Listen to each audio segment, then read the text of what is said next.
Je vais vous montrer comment faire un devis automatisé sur Word, c'est-à-dire un devis qui met automatiquement vos prix à jour en fonction de la quantité, du prix unitaire, de la TVA, etc. Pour ça, j'ai préparé un devis exemple. Vous voyez, on a la description, la quantité, la TVA, le prix unitaire, et on veut donc calculer le prix TTC, ainsi que le total TTC de notre devis. Alors sur Word, il y a bien une méthode intégrée au logiciel pour mettre des formules. Vous cliquez sur une cellule, puis vous allez sur mise en page, puis formule, et juste ici, vous pourrez appliquer des sommes et des produits, mais c'est très limité. En l'occurrence, vous pourrez appliquer votre formule uniquement à toutes les cellules à droite, à gauche, au-dessus ou en dessous, mais vous n'allez pas pouvoir appliquer des formules personnalisées comme ce dont on a besoin ici pour appliquer par exemple la TVA. Donc on va laisser cette méthode et on va faire autrement. Pour ça, il y a la possibilité sur Word d'insérer un tableau, juste ici dans Insertion, puis Tableau, à partir d'Excel. Vous cliquez sur Feuille de calcul Excel et de cette manière-là, Word nous a inséré une feuille de calcul Excel directement sur notre document. On n'a plus qu'à répliquer le tableau.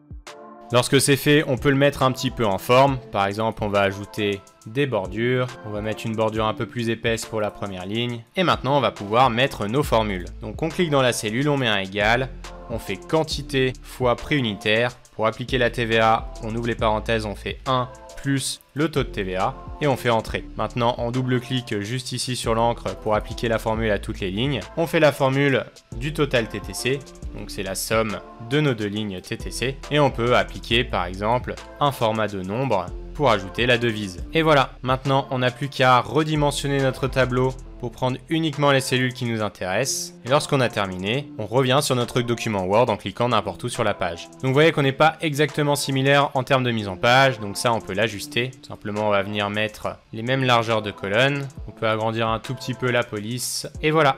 Maintenant on peut supprimer notre ancien tableau, et dès qu'on voudra mettre à jour notre tableau, on aura juste à double-cliquer dessus, changer la quantité, et les valeurs se mettront automatiquement à jour. A noter également qu'au lieu d'insérer le tableau Excel directement depuis Word, vous pouvez également ouvrir le logiciel Excel, créer votre tableau sur le logiciel Excel, puis ensuite vous le sélectionnez, vous faites CTRL-C pour copier, et vous retournez sur votre document Word, et là vous allez dans Accueil, puis coller, collage spécial, puis vous choisissez Microsoft Excel, coller avec liaison et OK. Et de la même manière, vous pouvez insérer un tableau en liaison avec Excel, mais cette fois-ci, vous pourrez faire les modifications directement depuis votre tableau sur Excel. Et ensuite, vous faites mettre à jour les liaisons. Comme ça, pour chacun de vos devis, vous pouvez avoir un fichier Excel associé pour pouvoir vous organiser plus facilement dans la mise à jour de vos devis. Voilà, n'hésitez pas à nous donner vos meilleures idées en commentaire, à vous abonner à la chaîne, à commenter, à liker la vidéo, et on se retrouve pour plus d'astuces et de tutos en 1 minute.